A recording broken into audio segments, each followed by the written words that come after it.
بسم اللہ الرحمن الرحیم۔ اکثر یہ سوال ہوتا ہے کہ بھینس کی قربانی جائز ہے یا نہیں جائز ہے۔ اس کے اوپر دو قسم کی رائے پائی جاتی ہے۔ بعض وہ لوگ جو کہتے ہیں کہ بھینس کی قربانی جائز ہے، اور بعض وہ لوگ ہیں جو کہتے ہیں کہ بھینس کی قربانی جائز نہیں ہے۔ ان دونوں کے الگ الگ دلائل ہے۔ جو لوگ کہتے ہیں کہ بھینس کی قربانی جائز ہے، وہ کہتے ہیں کہ یہ گائے کی ہی ایک قسم ہے، اس لیے اس کی قربانی جائز ہے۔ اور دوسرے لوگ جو کہتے ہیں کہ بھینس کی قربانی جائز نہیں ہے، وہ کہتے ہیں چونکہ یہ گائے کی قسم میں سے نہیں ہے، اس لیے اس کی قربانی جائز نہیں ہے۔ اور دوسری دلیل وہ یہ دیتے ہیں کہ آپ صلی اللہ علیہ وسلم نے نہ کبھی بھینس کی قربانی کی ہے، نہ قرآن پاک کے اندر کہیں پر بھی بھینس کی قربانی کا حکم نہیں ہے۔ اور جہاں پر قربانی کے جانوروں کا احکام ہے کہ کون کون سے جانور سے قربانی کی جاتی، اس میں بھینس کا ذکر نہیں ہے۔ اب یہاں پر سوال یہ ہوتا ہے کہ اگر احادیث مبارکہ میں بھینس کا نام نہیں ہے، الگ سے جاموس کا لفظ استعمال نہیں ہوا، نہ قرآن کے اندر اس کا لفظ ہے، تو پھر سوال یہ ہوتا ہے کہ عرب کے اندر آپ صلی اللہ علیہ وسلم کے زمانے میں بھینس تھی یا نہیں تھی؟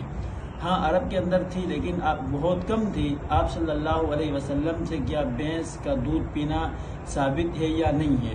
دوسرے سوال یہ ہے کہ کیا آپ صلی اللہ علیہ وسلم سے بھینس یا کٹے کا گوشت کھانا ثابت ہے یا نہیں ہے؟ اگر کسی صحیح حدیث میں ہمیں نہیں ملتا کہ آپ صلی اللہ علیہ وسلم نے کبھی بھی بھینس کا گوشت کھایا ہے، نہیں بھینس کا دودھ پیا ہے، پھر بھینس کے دودھ اور گوشت کی جب باری آتی تب یہ کیوں نہیں کہا جاتا کہ آپ صلی اللہ علیہ وسلم سے چونکہ بھینس کا دودھ پینا ثابت نہیں ہے، اس لیے بھینس کا دودھ حرام ہے؟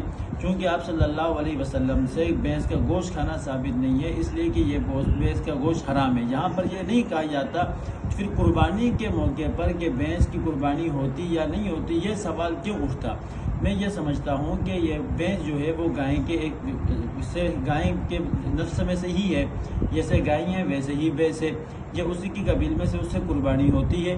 اور جہاں پر جو لوگ کہتے ہیں کہ بھینس سے قربانی نہیں ہوتی، ان کا بھینس سے وہ کوئی مسئلہ نہیں ہے، حدیث میں آیا یا نہیں آیا ان سے ان کا کوئی مسئلہ نہیں ہے۔ ان کا اگر کسی سے مسئلہ ہے تو وہ ہے ائمہ فقہا سے، وہ ائمہ فقہا سے بغض کی بنیاد پر وہ یہ کہتے ہیں کہ بھینس کی قربانی جائز نہیں ہے۔ باقی بھینس کی قربانی، بھینس کا ذکر حدیث میں آیا نہیں آیا، ان سے ان لوگوں کا کوئی سروکار نہیں ہے۔